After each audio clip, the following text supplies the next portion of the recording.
ಪ್ರೀತಿಯ ವಿದ್ಯಾರ್ಥಿಗಳೇ, ಪ್ರಥಮ PUC ಸಂಸ್ಕೃತದ ಸೂಕ್ತಿ ಕುಸುಮಾನಿ ಎನ್ನುವ ಯಾವ ಸುಭಾಷಿತಕ್ಕೆ ಸಂಬಂಧಪಟ್ಟಂಥ ಒಂದು ಪಠ್ಯಭಾಗ ಇದೆಯೋ, ಈ ಒಂದು ಪಠ್ಯಭಾಗದ ಅಭ್ಯಾಸದ ಹಾಗೂ ವರ್ಕ್ಬುಕ್ಕಿನಲ್ಲಿರುವಂತಹ ಪ್ರಶ್ನೋತ್ತರವನ್ನು ನಾವು ಈ ಸಂದರ್ಭದಲ್ಲಿ ನೋಡ್ತಾ ಹೋಗೋಣ. ಏಕವಾಕ್ಯೇನ ಸಂಸ್ಕೃತ ಭಾಷೆಯ ಉತ್ತರಂ ಲಿಖತ. ಒಂದು ವಾಕ್ಯದಲ್ಲಿ ಸಂಸ್ಕೃತದಲ್ಲಿ ಉತ್ತರವನ್ನು ಬರೆಯುವಂಥದ್ದು. ಮೊದಲನೇದಾದಂಥ ಪ್ರಶ್ನೆ, ಅಲಬ್ಧಂ ಕಥಂ ಈಹೇತ್. ನಮಗೆ ದೊರಕದೇ ಇರುವುದನ್ನು ನಾವು ಹೇಗೆ ಪಡ್ಕೊಳ್ಬೇಕು ಅಂತ. ಅಲಬ್ಧಂ ಧರ್ಮೇಣ ಈಹೇತ್. ಧರ್ಮ ಮಾರ್ಗದಿಂದ ನಾವು ಪಡ್ಕೊಳ್ಬೇಕು ಎನ್ನುವುದು ಉತ್ತರ. ಕೇಶಾಂ ಮನಃ ನಿಶ್ಚಲಂ, ಧೀರಾಣಾಂ ಮನಃ ನಿಶ್ಚಲಂ. ನಭಸೋಪಿ ಕಿಂ ಮಹತ್. ಆಕಾಶಕ್ಕಿಂತ ದೊಡ್ಡದು ಯಾವುದು ಅಂತ. ನಭಸೋಪಿ ಮಹತ್ ಬ್ರಹ್ಮ. ಆಕಾಶಕ್ಕಿಂತ ದೊಡ್ಡದಾದಂತಹದ್ದು ಬ್ರಹ್ಮ. ಕಂದೈಹಿ ಫಲೈಹಿ ಕೇ ಕಾಲಂ ಕ್ಷಪಯಂತಿ. ಗಡ್ಡೆಗೆಣಸುಗಳನ್ನು ತಿಂದು, ಹಣ್ಣು ಹಂಪಲುಗಳನ್ನು ತಿಂದು ಅರಣ್ಯದಲ್ಲಿ ಕಾಲವನ್ನು ಕಳೆಯುವಂಥವರು ಯಾರು? ತಪಸ್ಸನ್ನು ಮಾಡ್ತಾ ಅರಣ್ಯದಲ್ಲಿ ಕಾಲವನ್ನು ಕಳೆಯುವಂಥವರು ಯಾರು?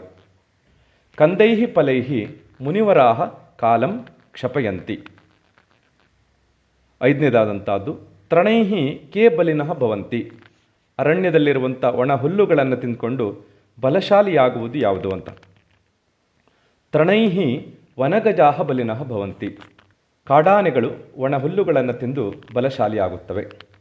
ಎರಡನೇದಾದಂಥ ಪ್ರಶ್ನೆ, ದ್ವಿತ್ರೈಹಿ ವಾಕ್ಯೈಹಿ. 2-3 ವಾಕ್ಯದಲ್ಲಿ ಸಂಸ್ಕೃತದಲ್ಲಾಗಲಿ, ಕನ್ನಡ ಭಾಷೆಯಲ್ಲಾಗಲಿ, ಆಂಗ್ಲ ಭಾಷೆಯಲ್ಲಾಗಲಿ ಉತ್ತರವನ್ನು ಬರೀಬೇಕು. ಮೊದಲನೇದು, ಸುಭಾಷಿತೋಕ್ತ ರೀತ್ಯ ಲೋಕಸ್ಥಿತಿ ಕೀದೃಶಿ. ಸುಭಾಷಿತದಲ್ಲಿ ಹೇಳಿದ ಪ್ರಕಾರವಾಗಿ ಲೋಕಸ್ಥಿತಿ ಯಾವ ರೀತಿ ಅಂತ.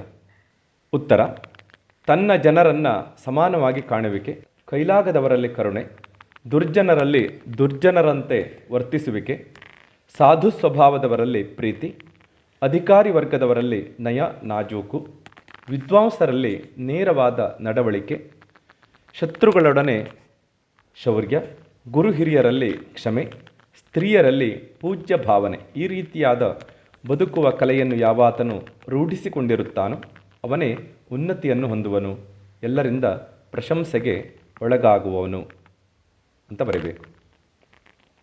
ಎರಡನೇದಾದಂಥ ಒಂದು ಪ್ರಶ್ನೆ, ಸುಭಾಷಿತೆ ವಿದ್ಯಾ ಕಥಂ ಪ್ರಶಂಸಿತ.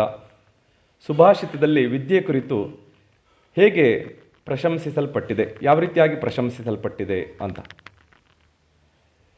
ವಿದ್ಯೆಯು ಮನುಷ್ಯನಿಗೆ ಹೆಚ್ಚಿನ ರೂಪವನ್ನು ಒದಗಿಸಿಕೊಡುತ್ತದೆ. ವಿದ್ಯೆ ಗುಪ್ತವಾದ ಸಂಪತ್ತಾಗಿದೆ.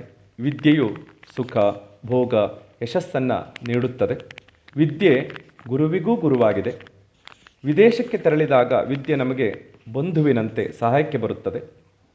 ವಿದ್ಯಾವಂತನನ್ನು ಆಳುವವರು ಗೌರವಿಸುವರು. ರಾಜಸ ಪೂಜ್ಯತೆ ಅಂತ ರಾಜ ಮಹಾರಾಜರಿಂದ ಆಳ್ತಾ ಇದ್ರು. ಈಗ ನಮ್ಮನ್ನು ಆಳುವವರು ಮಂತ್ರಿ ಮಹೋದಯರಿದ್ದಾರೆ, ಅವರು ಕೂಡ ಗೌರವಿಸ್ತಾರೆ ಅಂತರ್ಥ. ಹಣವಂತನನ್ನಲ್ಲ, ವಿದ್ಯೆ ಇಲ್ಲದವನು ಪಶುವಿಗಿಂತ ಕಡೆ. ಈ ರೀತಿಯಾಗಿ ಸುಭಾಷಿತದಲ್ಲಿ ವಿದ್ಯೆಯ ಕುರಿತು ಪ್ರಶಂಸಿಸಲಾಗಿದೆ. ಮೂರನೇದಾದಂಥ ಪ್ರಶ್ನೆ, ಸುಭಾಷಿತಕಾರ ಮೂರ್ಖಂ ಕಥಂ ವರ್ಣಯತಿ. ಬೆಂಕಿಯನ್ನು ನೀರಿನಿಂದ ಆರಿಸಬಹುದು. ಸೂರ್ಯನ ಪ್ರಖರವಾದ ತಾಪವನ್ನು ಛತ್ರಿಯ ಮೂಲಕವಾಗಿ ಹೋಗಲಾಡಿಸಬಹುದು. ಮದವೇರಿದ ಆನೆಯನ್ನು ಅಂಕುಶದಿಂದ ನಿಯಂತ್ರಿಸಬಹುದು. ಆಕಳು, ಕತ್ತೆ ಮುಂತಾದವುಗಳನ್ನು ದಂಡದಿಂದ ಅಂದರೆ ಬಡಿಗೆಯಿಂದ ನಿಯಂತ್ರಿಸಬಹುದು. ಕಾಯಿಲೆ ಬಂದಾಗ ಔಷಧೋಪಚಾರಗಳ ಮೂಲಕ ಗುಣಪಡಿಸಬಹುದು. ಏರಿದ ವಿಷವನ್ನು ಮಂತ್ರ ತಂತ್ರದ ಮೂಲಕ ಕಡಿಮೆ ಮಾಡಬಹುದು. ಹೀಗೆ ಲೋಕದಲ್ಲಿ ಎಲ್ಲದಕ್ಕೂ ಒಂದು ಪರಿಹಾರ ಎನ್ನುವುದು ಇದೆ. ಆದರೆ ಮೂರ್ಖನ ಮೂರ್ಖತ್ವವನ್ನು ಹೋಗಲಾಡಿಸಲು ಯಾವುದೇ ಪರಿಹಾರಗಳಿಲ್ಲ ಅಂತ ಬರೀಬೇಕು. ಮೂರನೇದಾದಂಥದ್ದು ಮೇನ್ ಕ್ವೆಶ್ಚನ್ ನಂಬರ್ 3, ಮಂಜೂಷಾತಃ ಸೂಕ್ತಂ ಪದಂ ಚಿತ್ವಾ ರಿಕ್ತಸ್ಥಾನಂ ಪೂರಯತ. ಕೆಳಗಡೆ ಬಾಕ್ಸಲ್ಲಿ ಕೊಟ್ಟಿದ್ದಾನೆ. ಈ ಒಂದು ಸೂಕ್ತವಾದಂಥ ಉತ್ತರವನ್ನು ಬಿಟ್ಟ ಸ್ಥಳವನ್ನು ತುಂಬಬೇಕು. ಆ ಬಿಟ್ಟ ಸ್ಥಳಗಳನ್ನು ತುಂಬಬೇಕು. ಚಲಂತಿ ಗಿರಯಃ ಕಾಮಂ. ಚಲಂತಿ ಗಿರಯಃ ಕಾಮಂ ಎನ್ನುವುದು ಉತ್ತರ. ಎರಡನೇದಾದಂಥದ್ದು, ಸರ್ಪಾಹ ಪವನಂ ಪಿಬಂತಿ, ಧೀರಾಣಾಂ ನಿಶ್ಚಲಂ ಮನಃ ನ ಚಲತಿ, ಲಬ್ಧಂ ಯತ್ನೇನ ಪಾಲಯೇತ್, ವಿದ್ಯಾ ರಾಜಸು ಪೂಜ್ಯತೆ. ಹೊಂದಿಸಿ ಬರೆಯುವಂಥದ್ದು ಸಂಯೋಜಯತ. ನಾಲ್ಕನೇದಾದಂಥ ಪ್ರಶ್ನೆ. ವಿದ್ಯಾ ಪರಾದೇವತ ಜಲನಿಧಿ ಸಾಗರ ಸಂತೋಷ ಆನಂದ ಆಶಾ ಗರೀಯಸಿ. ಪಾಠನಾಮ ಉಲ್ಲಿಖ್ಯ. ಐದನೇದಾದಂಥ ಪ್ರಶ್ನೆ. ಪಾಠನಾಮ ಉಲ್ಲಿಖ್ಯ ಅಧೋ ನಿರ್ದಿಷ್ಟ ಸಂಖ್ಯಾಕಾನಾಂ ಶ್ಲೋಕಾನಾಂ ಅನುವಾದಂ ಕನ್ನಡ ಭಾಷೆಯ ಆಂಗ್ಲ ಭಾಷೆಯ ವಾ ಕುರುತ. ಕೆಳಗೆ ಕೊಟ್ಟಂಥ ಶ್ಲೋಕ ಸಂಖ್ಯೆಯ ಆ ಒಂದು ಶ್ಲೋಕಗಳನ್ನು ಪಾಠದ ಹೆಸರನ್ನು ಬರ್ಕೊಂಡು ಅನುವಾದವನ್ನು ಬರೀಬೇಕು ಕನ್ನಡ ಅಥವಾ ಆಂಗ್ಲ ಭಾಷೆಯಲ್ಲಿ. ಮೊದಲನೇದಾದಂಥ ಶ್ಲೋಕ. ಅಲಬ್ಧಂ ಈಹೇತ್ ಧರ್ಮೇಣ ಲಬ್ಧಂ ಯತ್ನೇನ ಪಾಲಗೇತ್ ಪಾಲಿತಂ ವರ್ಧಯೇ ನಿತ್ಯಂ ವೃದ್ಧಂ ಪಾತ್ರೇಶು ನಿಕ್ಷಿಪೇತ್. ಇದು ಸೂಕ್ತಿ ಕುಸುಮಾನಿ ಎನ್ನುವ ಪಾಠದಿಂದ ಆರಿಸಿಕೊಳ್ಳಲಾಗಿದೆ ಅಂತ ಮೇಲ್ಗಡೆ ಬರ್ಕೊಳ್ಬೇಕು, ಅಥವಾ ಪಾಠ ಅಂತ ಬರ್ಕೊಂಡು ಸೂಕ್ತಿ ಕುಸುಮಾನಿ ಅಂತ ಬರೆದರೂ ಕೂಡ ಆಗ್ಬೋದು. ನಮಗೆ ದೊರಕದೇ ಇರುವುದನ್ನು ಧರ್ಮ ಮಾರ್ಗದ ಮೂಲಕ ಗಳಿಸಬೇಕು. ಧರ್ಮ ಮಾರ್ಗದ ಮೂಲಕ ಗಳಿಸಿದ್ದನ್ನು ಪ್ರಯತ್ನಪೂರ್ವಕವಾಗಿ ರಕ್ಷಿಸಬೇಕು. ಹಾಗೆ ರಕ್ಷಿಸಿರುವುದನ್ನು ಮತ್ತು ಹೆಚ್ಚಿಸಬೇಕು. ಹೆಚ್ಚಾದದ್ದನ್ನು ಸತ್ಪಾತ್ರರಿಗೆ ದಾನ ಮಾಡಬೇಕು ಅಂತ ಬರಬೇಕು. ಹೀಗೆ ಪಾಠದ ಹೆಸರನ್ನು ಬರೀಬೇಕು ಮತ್ತು ಶ್ಲೋಕದ ಅನುವಾದವನ್ನು ಬರೀಬೇಕು ಕನ್ನಡ ಅಥವಾ ಆಂಗ್ಲ ಭಾಷೆಯಲ್ಲಿ. ಎರಡನೇದಾದಂಥದ್ದು ತೃಣಾನಿ ಭೂಮಿ ರುದಕಂ ವಾಕ್ ಚತುರ್ಥೀ ಚ ಸೂನೃತ ಏತಾನಿ ತು ಸತಾಂ ಗೇಹೆ ನೋಚ್ಛಿದ್ಯಂತೆ ಕದಾಚನ. ಪಾಠ ಸೂಕ್ತಿ ಕುಸುಮಾನಿ. ಕುಳಿತುಕೊಳ್ಳಲು ಹುಲ್ಲಿನ ಚಾಪೆ, ವಿಶ್ರಾಂತಿಗೆ ಸ್ವಚ್ಛವಾದ ಭೂಮಿ, ಬಾಯಾರಿಕೆಗೆ ಶುದ್ಧವಾದ ನೀರು. ನಾಲ್ಕನೆಯದಾಗಿ ಒಳ್ಳೆಯ ಮಾತು. ಸಜ್ಜನರ ಮನೆಗೆ ಹೋದಾಗ ಅವರಲ್ಲಿ ಯಾವ ಶ್ರೀಮಂತಿಕೆ ಇಲ್ಲದಿದ್ದರೂ ಈ ನಾಲ್ಕಕ್ಕೆ ಯಾವುದೇ ಕೊರತೆ ಉಂಟಾಗುವುದಿಲ್ಲ ಅಂತ ಬರೀಬೇಕು. ಮೂರನೇದಾದಂಥದ್ದು ಗಿರಿರ್ ಮಹಾನ್ ಗಿರೇಹೆ ಅಬ್ಧಿಹಿ ಮಹಾನ್ ಅಬ್ದೇಹೆ ನಭೋ ಮಹತ್ ನಭಸೋಪಿ ಮಹತ್ ಬ್ರಹ್ಮ ತಥೋಪಿ ಆಶಾ ಗರೀಯಸಿ. ಪಾಠ ಸೂಕ್ತಿ ಕುಸುಮಾನಿ. ಅನುವಾದ. ಪರ್ವತ ದೊಡ್ಡದು, ಪರ್ವತಕ್ಕಿಂತ ಸಮುದ್ರ ದೊಡ್ಡದು, ಸಮುದ್ರಕ್ಕಿಂತ ಆಕಾಶ ದೊಡ್ಡದು, ಆಕಾಶಕ್ಕಿಂತ ಬ್ರಹ್ಮ ದೊಡ್ಡದು, ಅದಕ್ಕಿಂತ ಆಸೆ ದೊಡ್ಡದು ಅಂತ ಬರೀಬೇಕು. ನಾಲ್ಕನೇದಾದಂಥದ್ದು ಚಲಂತಿ ಗಿರೆಯ ಕಾಮಂ ಯುಗಾಂತ ಪವನಾಹತಾಹ ಕೃಚ್ಛ್ರೇಪಿ ನ ಚಲತ್ಯೇವ ಧೀರಾಣಾಂ ನಿಶ್ಚಲಂ ಮನಃ. ಪಾಠ ಸೂಕ್ತಿ ಕುಸುಮಾನಿ. ಯುಗಾಂತ್ಯದಲ್ಲಿ ಬೀಸಿದ ಅಥವಾ ಯುಗಕ್ಕೊಮ್ಮೆ ಬೀಸಿದ ಬಿರುಗಾಳಿಗೆ ಪರ್ವತ ಕೂಡ ಒಮ್ಮೊಮ್ಮೆ ಅಲುಗಾಡಬಹುದು. ಆದರೆ ಧೀರರಾದವರು ಒಮ್ಮೆ ನಿರ್ಧರಿಸಿದ ಮೇಲೆ ಎಷ್ಟೇ ಕಷ್ಟ ಬಂದರೂ ಆ ನಿರ್ಧಾರವನ್ನು ಬದಲಾಯಿಸುವುದಿಲ್ಲ ಅಂತ ಬರಬೇಕು. ಕೊನೆಯದಾದಂಥ ಒಂದು ಪ್ರಶ್ನೆ. ಪಾಪಾನ್ ನಿವಾರಯತಿ ಯೋ ಜಯತೆ ಹಿತಾಯ ಗುಹ್ಯಂ ನಿಗೂಹತಿ ಗುಣಾನ್ ಪ್ರಕಟೀಕರೋತಿ ಆಪದ್ಗತಂ ಚ ನ ಜಹಾತಿ ದದಾತಿ ಕಾಲೇ ಸನ್ಮಿತ್ರಲಕ್ಷಣಮಿದಂ ಪ್ರವದಂತಿ ಸಂತಹ. ಪಾಠ ಸೂಕ್ತಿ ಕುಸುಮಾನಿ. ಒಳ್ಳೆಯ ಗೆಳೆಯನಾದವನು ನಮ್ಮನ್ನು ಪಾಪ ಕಾರ್ಯದಿಂದ ತಡೆಯುತ್ತಾನೆ ಹಾಗೂ ಒಳ್ಳೆಯ ಕಾರ್ಯದಲ್ಲಿ ನಮ್ಮನ್ನು ತೊಡಗುವಂತೆ ಮಾಡುತ್ತಾನೆ. ನಮ್ಮ ಗುಟ್ಟನ್ನು ಗುಟ್ಟಾಗಿ ಇಡುವನು ಹಾಗೂ ಗುಣಗಳನ್ನು ಎತ್ತಿ ಆಡುವನು. ಕಷ್ಟದ ಸಂದರ್ಭದಲ್ಲಿ ನಮ್ಮನ್ನು ಕೈ ಬಿಡುವುದಿಲ್ಲ ಹಾಗೂ ಆ ಆಪತ್ತಿನಿಂದ ನಮ್ಮನ್ನು ಕಾಪಾಡುವನು. ಸಜ್ಜನರಾದವರು ಇದನ್ನು ಸನ್ಮಿತ್ರನ ಲಕ್ಷಣವೆಂದು ಹೇಳಿದ್ದಾರೆ ಅಂತ ಬರೀಬೇಕು.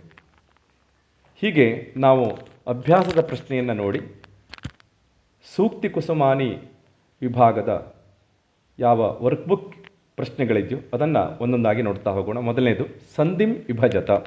ನಭಸೋಪಿ ನಭಸೋ ಅಧಿಕ್ ಅಪಿ ಅಪ್ಯಾಶ ಅಪಿ ಅಧಿಕ್ ಆಶಾ ವಿದ್ವಜ್ಜನ ವಿದ್ವದ್ ಅಧಿಕ್ ಜನ.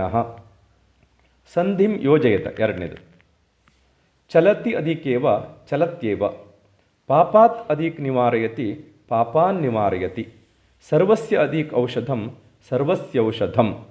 ವಿಗ್ರಹವಾಕ್ಯಂ ಲಿಖತ. ಸಮಾಸ ಕೊಟ್ಟಿದ್ದಾನೆ, ವಿಗ್ರಹವಾಕ್ಯವನ್ನು ಬರೆಯುವುದು. ಸೂರ್ಯಾತಪಃ ಸೂರ್ಯಸ್ಯ ಆತಪಃ. ವಿದ್ಯಾವಿಹೀನಃ ವಿದ್ಯೆಯ ವಿಹೀನಃ. ಗೌರ್ಗರ್ದಭೌ ಗೌಶ್ಚ ಗರ್ದಭಶ್ಚ. ಸಮಸ್ತಂ ಪದಂ ಲಿಖತ. ಸಮಾಸ ಪದವನ್ನು ಬರೆಯಬೇಕು. ಈಗಾಗಲೇ ವಿಗ್ರಹವಾಕ್ಯವನ್ನು ಕೊಟ್ಟಿದ್ದಾನೆ. ಮುನೀನಾಂ ವರಹ ಮುನಿವರಾಹ. ಮುನಿವರಹ ಅಂತ ಆಗಬೇಕು ಇದು. ಮುನೀನಾಂ ವರಹ ಯಶಾಂ ತೇ ಅಂತ ಬರೆದ್ರೆ ಮುನಿವರಾಹ ಅಂತ. ನಿಶಿತಃ ಚ ಅಂಕುಶಃ ಚ ನಿಶಿತಾಂಕುಶೌ ಶಾಸ್ತ್ರೇಷು ವಿಹಿತಂ ಶಾಸ್ತ್ರವಿಹಿತಂ. ಮುಂದಿನದು ರಿಕ್ತಸ್ಥಾನೆ ಸೂಕ್ತಂ ವಿಭಕ್ತಿ ರೂಪಂ ಲಿಖತ. ತೃಣಂ ತೃಣೇ ತೃಣಾನಿ ಡ್ಯಾಶ್ ಧೀರಯೋ ಧೀರಾಣಾಂ ಧೀರಸ್ಯ ಧೀರಯೋ ಧೀರಾಣಾಂ ವಿದ್ಯಾ ವಿದ್ಯೆ ವಿದ್ಯಾಃ. ರಿಕ್ತಸ್ಥಾನೆ ಸೂಕ್ತಂ ಕ್ರಿಯಾಪದ ರೂಪಂ ಲಿಖತ. ಡ್ಯಾಶ್ ಪಾಲಯೇತಾಂ ಪಾಲಯೇಯುಃ ಪಾಲಯೇತ್ ಪಾಲಯೇತಾಂ ಪಾಲಯೇಯುಃ ವಿಧಿಲಿಂಗ. ಪ್ರವದತಿ ಪ್ರವದತಃ ಪ್ರವದಂತಿ.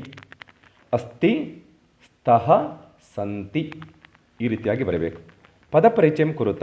ವಾರಯಿತುಂ ತುಮುಂತಾವ್ಯಯಂ ತುಮುಂತಾವ್ಯಯಂ ಅಂತ ಬರಬೇಕು. ಮಕಾರದ ಅರ್ಧ ಇಲ್ಲಿ. ವಿಜ್ಞೇಯ ಎನ್ನುವಂಥದ್ದು ಭೂತಕೃದಂತಹ ಅಂತ ಬರಬೇಕು. ಗತಂ ಎನ್ನುವಂಥದ್ದು ಕೂಡ ಭೂತಕೃದಂತ ಅಂತ ಬರಬೇಕು. ಸಮಾನಾರ್ಥಕ ಪದವನ್ನು ಬರೆಯಿರಿ. ನಭಃ ಆಕಾಶಃ, ಅಬ್ಧಿಃ ಸಮುದ್ರಃ, ಪವನಃ ವಾಯುಃ. ವಿರುದ್ಧಾರ್ಥಕ ಪದಂ ಲಿಖತ. ವಿರುದ್ಧಾರ್ಥಕ ಚಿಹ್ನೆಯನ್ನು ಬರೆದು ಬರಬೇಕು. ಅಲಬ್ಧಂ ಲಬ್ಧಂ ಅಂತ ಬರಬೇಕು. ದುರ್ಬಲಃ ಸಬಲಃ, ನಿಂದ ಶ್ಲಾಘ ಅಥವಾ ಸ್ತುತಿ.